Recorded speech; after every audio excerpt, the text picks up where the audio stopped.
Hey everybody, welcome to Season 2 of Trail Physics with RideHub. I'm Matt, and today we're going to be taking a look at the rolling left-hander on Hueso here in Squamish. So Hueso is easily one of my top 5 trails in Squamish. Reason being, it's not the kind of trail you bomb down, it's the kind of trail you pick out with a scalpel. It's also got a ridiculous amount of great slab rock and some of the best views in town. Now after you've completed the climb at the beginning of the trail, you end up on this rock slab. And this stays relatively benign at the beginning, but eventually it gets steeper and steeper and steeper as you move towards the end. You start getting a set of very steep consecutive rollers, which can be really difficult to maintain control on. And they climax with a single move at the end we're going to call the rolling left-hander. So I don't want to downplay how important it is at the beginning to stay in control on this first set of rollers. They get very steep, they're very short, so brake control is very important, as well as good body position. If you look down, sometimes there's a nice loose bit of dirt and gravel on here. This really nice rock here can sometimes get a bit of a cake of dust on it, and it can sometimes make it really difficult to maintain your braking. So just be conscious of the conditions when you're riding.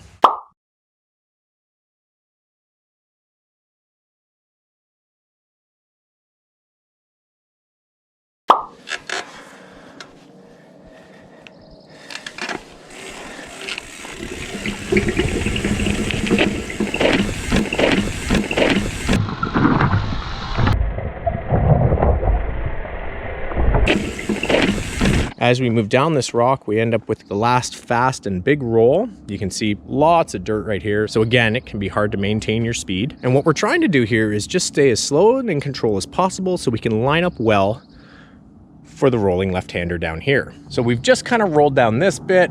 We're continuing down and we've made it all the way to our run-in. And what I use as a bit of a marker here is this log that's been scored.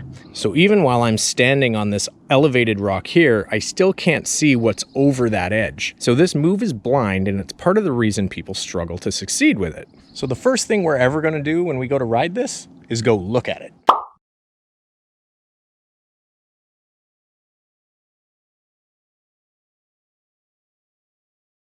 So here's the move from the top. And as you can see, as we've approached this edge, there's a big chunky rock here, there's an edge of a rock here, there's actually, whoa, looks like a drop right about here. And then all these other rock lines. So it can be a little hard to understand where we want to go. Let's take a look at it from the bottom. Okay, so from the bottom, paints a slightly different picture. This roll down on its own isn't very smooth. It's got some janky bits here. It's got a janky, very janky bit here. It's a bit of an edge on that rock. You've got the risk of that drop and bomb hole here on the left side, as well as an edge you can catch your pedals on. So it's by no means a very smooth roll down in the first place. And it's actually kind of interesting when we take a look around at all the different exit lines that appear to be here. Now, this has changed substantially over the last number of years. It's primarily because a ton of people tend to ride off the trail after riding this move. What makes this move so difficult is it's a combination of 2 moves in order to stay on trail. You'll notice on this lower part, there appears to be a single track trail that kind of curves off to the left here, but that's just become a necessity based on the number of people who've ridden off towards the right. What we want to try to do is be staying up and high on the left. Now, while you may have rolled down this, been successful, not fallen off your bike, and managed to stay on around the right here, it doesn't mean that you've mastered the technique. If we can demonstrate an ability to stay to the left, it shows that we know how to perform a roll down combined with a corner. And it also lines us up really well for the exit to the next move. The more techniques you have to combine in order to ride a move, the more difficult the move is.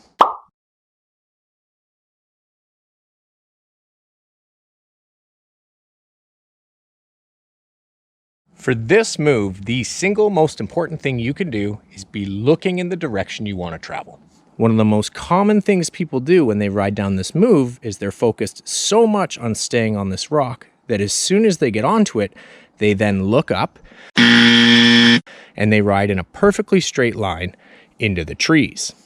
So the most difficult part of this is actually initiating our corner to the left while we're preparing for our roll down. Now you might remember from some of the other videos that where you're looking very much determines where you go.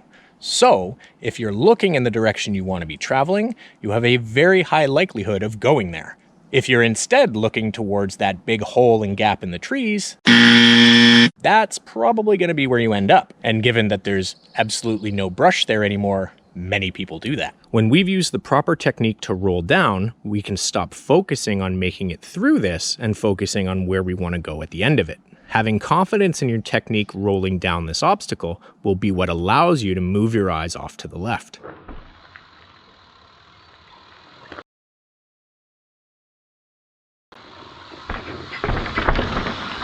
As I roll down this log, I'm about 6 feet away from the edge. I can see now this knuckle rock on the right, which I'm going to use to line up my roll down and my turn. The other thing you can do is use a stick like this as a marker on the rock.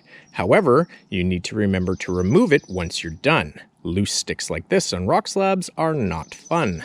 So as I've approached the edge, I'm now seeing my line. I can spot the rock that's been cemented here into the gully, and this is going to be where I'm going to track my wheels. I'm going to aim to roll my bike down into this notch between the knuckle rock and the cemented rock and continue the roll down onto the next rock.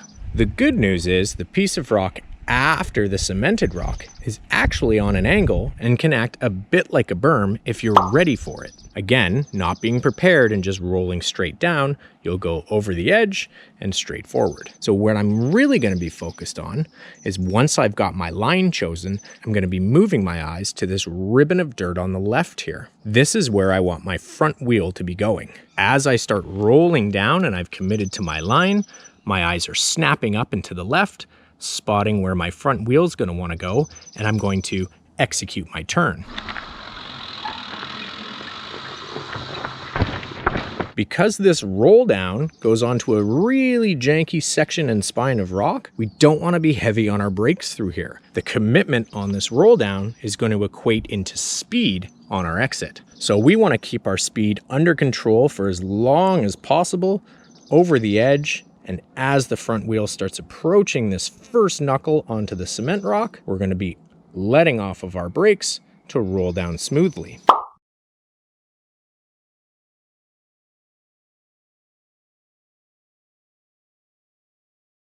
Because our eyes are now snapped up and to the left, we're going to track the bike following the camber and curve of this rock off and towards the exit.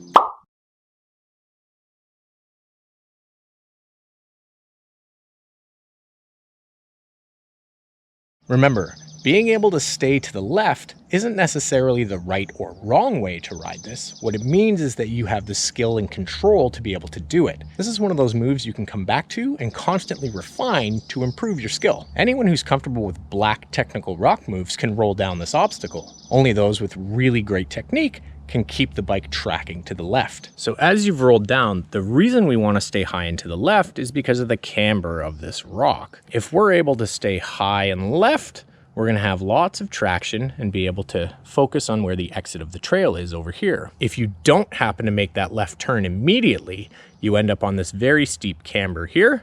It makes it really hard to stay in control while you're braking and turning. You'll have a tendency to slide.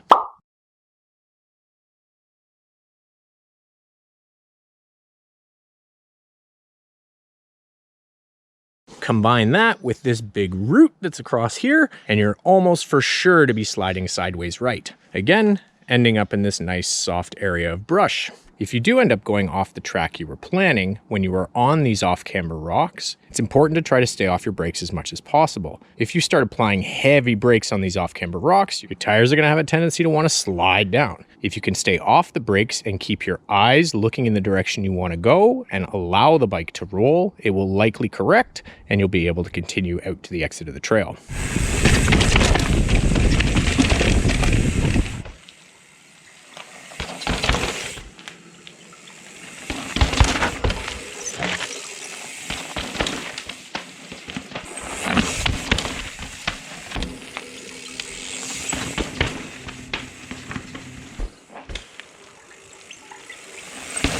And that's it. That's the rolling left-hander on the first part of Hueso. Thanks again for joining us on this episode of Trail Physics with RideHub. Just remember, COVID is still out there, so it's important that you demonstrate good risk management at this time. What we don't want to be doing is filling a hospital full of mountain bike injuries when they could be using those spaces for patients infected with the virus. Make good riding decisions. Take the difficulty level of your riding from 10 down to about a 7. That's going to help keep everyone safe out of the hospital and keep our resources where they need them. If you wouldn't mind, click the like button. Please subscribe if you haven't already. It helps us continue making these videos. Now it's time to close your computer, turn off your phone, go ride your bike.